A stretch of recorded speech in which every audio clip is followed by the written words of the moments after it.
है क्योंकि शुरुआती काफ़ी बेहतर अच्छी हो सकती खुलेगी आपके लिए 18,200 18,300 के बीच में आज मार्केट ओपन कर सकता है क्योंकि ग्लोबल मार्केट के संकेत काफ़ी पॉजिटिव हैं।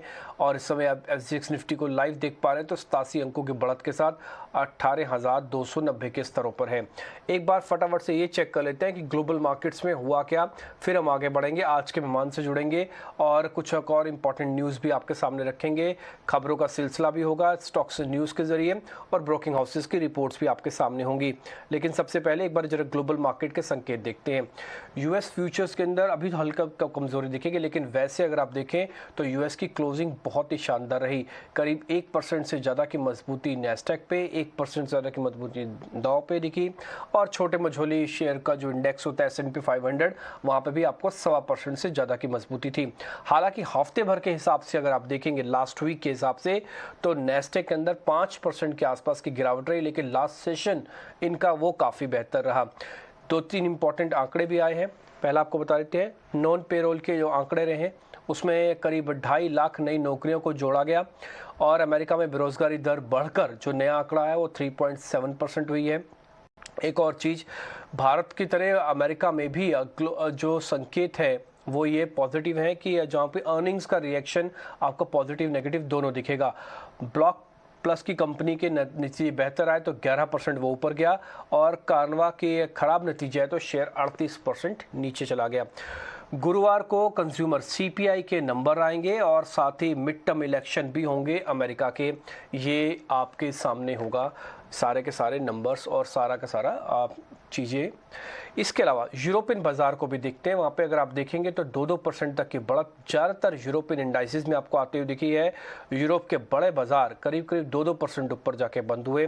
नेदरलैंड ने एक हैरान करने वाला एक बयान दिया, उन्होंने कहा कि हम पुतिन के साथ जाएंगे और हम नेटो को इस समय इसकी बात को नहीं मानते, हम वेस्टर्न कंट्रीज़ की बात को नहीं मानते। और उन्होंने एक गंभीर बयान दिया, या फिर ये कह सकते हैं कि वेस्टर्न वर्ल्ड में पहली ऐसी कंट्री है जिसने ये कहा है कि हम यूक्रेन और रशिया के जो युद्ध चल रहा है इसको सेंक्शंस को हम हटाएंगे और हम रूस के साथ जा सकते हैं। तो ये बात उन्होंने कही। उसके बाद से हमने देखा कि थोड़ा मार्केट के अंदर और हलचल भी बढ़ी है।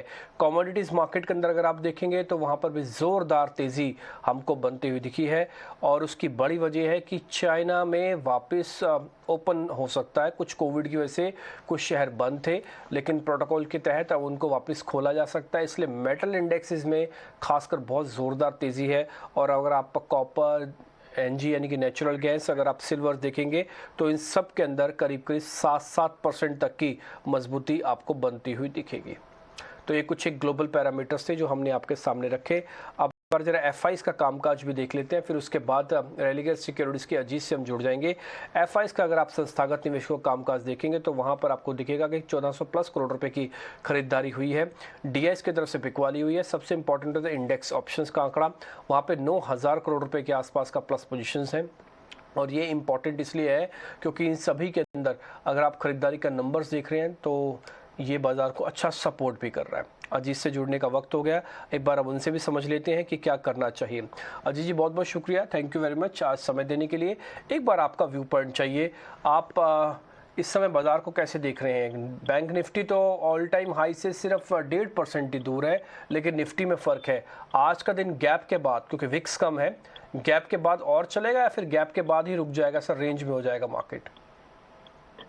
Good morning Dimpy. तो डिम्पी देखिए 3 हफ्ते हो चुके हैं लगातार तेजी को, बट उस तेजी में भी अगर आप कहेंगे तो मोमेंटम देखिए मिसिंग रहा है, क्योंकि 2 हफ्तों से हम देख रहे हैं बैंकिंग इंडेक्स थोड़ा सा पॉज के मूड में, कंसोलिडेशन के मूड में था, रिकॉर्ड हाइज पे।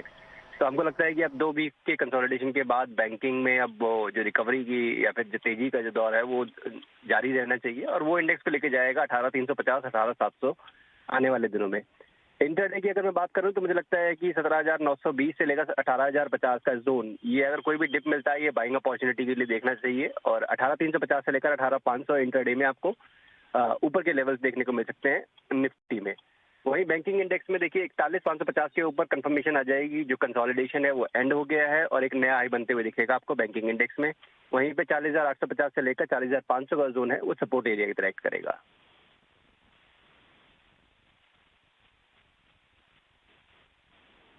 अजीत आप मेरे को ये बता सकते हैं कि कैसे ट्रेड लिया जाए इस समय मार्केट के अंदर, स्टॉक स्पेसिफिक कैसे ट्रेड है?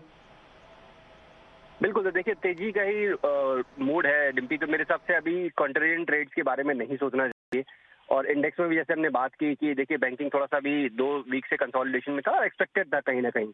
और जिस तरीके से अब दिख रहा है कि यहाँ पे तेजी बनते हुए तो 41,550 के ऊपर डेफिनेटली आपको लॉन्ग के लिए देखना चाहिए when it comes to banking index. एक नई हाई के लिए करीब 41,900, 42,600 तक के लेवल्स भी इसमें एंटिसिपेटेड है। और वही आपका 40,850 का स्टॉप लॉस रहेगा उस पोजीशन पे। सिमिलरली निफ्टी में अगर बात करें तो निफ्टी में 18,050 के राउंड पे अगर आपको डिप मिलता है इंट्राडे में, तो वो एक अच्छी बाइंग अपॉर्चुनिटी होगी 350-500 तक के टारगेट्स के लिए। स्टॉक स्पेसिफिक बात कर रहे हैं तो देखिए दोनों ही स्टॉक मेरे लॉन्ग साइड पे रिकमेंडेशन है कंसिडरिंग द मार्केट बायर्स। पहला स्टॉक होगा पीवीआर का। यहाँ पे भी देखिए एक अच्छे प्रॉफिट टेकिंग फेज के बाद ट्रेंड लाइन को रीटेस्ट किया और वहां से अब रिकवरी देखने को मिल रही है। तो एंटिसिपेटेड है कि यहाँ पे भी आपको एक तेजी का दौर दिखेगा जहाँ पे 1940 आपको इमीडिएट टारगेट नजर आएंगे।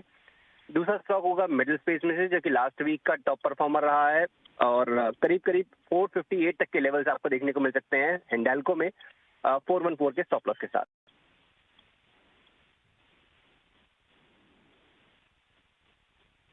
ठीक है, पीवीआर पे जरूर ध्यान रखिएगा। हमने आपको ध्यान होगा लास्ट टाइम भी हमने आपके सामने चर्चा की थी, अजीत शायद आप ही थे हमारे साथ जब हमने आपसे ये बात पूछी भी थी कि पीवीआर के अंदर स्ट्रेंथ है। आपने भी कहा कि हाँ अच्छी स्ट्रेंथ है और इसकी क्लोजिंग अगर आप फ्राइडे की देख पा रहे हैं तो काफ़ी शानदार। एक बार आप चार्ट वापस दिखा सकते हैं पीवीआर का। इसकी क्लोजिंग बहुत अच्छी थी, 2% से ऊपर की थी और अभी आप 1940 का इसका टारगेट थे ना, बड़ा टारगेट है ये आप देख पा रहे हैं। 49 रुपीज़ बढ़ के 2% से कुछ ज़्यादा की मजबूती। दूसरा हिंडाल्को, ध्यान इसलिए भी रखिएगा मेटल कंपनीज पे क्योंकि इनकी अच्छी क्लोजिंग हुई है और दूसरा हमने जैसे आपका ग्लोबल मार्केट्स में बताया चाइना वापस खुल रहा है और उसकी वजह से अगर आप देख रहे हैं तो ज़्यादातर मेटल्स ऊपर है। कॉपर जिसको हम एक रेंज का कमोडिटीज मानते हैं वो भी अपने आप में 4% ऊपर खुला। एनजी नेचुरल गैस 7% ऊपर, तो कुछ सिल्वर 7% ऊपर जो कि इंडस्ट्रियल कमोडिटीज़ हो गई अब। तो हिंडाल्को भी इसी तरह का कुछ एक ट्रेड है। इसके अंदर एल्यूमिनियम का बेस है और ये करीब आपको आज अच्छा चलता हुआ दिख सकता है। इसका टारगेट नोट कीजिएगा 458 और 414 का एक स्टॉप लॉस है। तो ये आपके लिए 2 शेयर हो गए। अजीत मानते हैं कि मार्केट के अंदर स्ट्रेंथ है, हाँ फोर्स की थोड़ी कमी है, इसमें कोई दो राय नहीं है। हम गैप के साथ खुलते हैं, रेंज में रह जाते हैं। शायद विक्स और आज का गैप भी यही आपको इंडिकेट करे, लेकिन स्टॉक स्पेसिफिक काम कीजिएगा ज़रूर।